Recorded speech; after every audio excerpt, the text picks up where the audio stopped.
saya cuba yang kapsul tu saya letak dekat kaki tu, yang saya taruh tu. 3 kali saya letak dah bertaut semua, tak ada lubang lagi. Itu kejayaan yang paling besar bagi saya. Dan saya tengok kemudian saya dah mula berjalan ke sana kemari menggunakan tongkat dua lembu macam ni.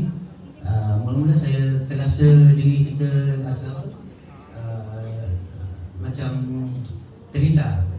Jadi bila saya dah gunakan ni, semangat pun dah ada balik. Saya operation ni lebih kurang 13/8 hari jadi saya. Ni dekat 13/8 dah setahun.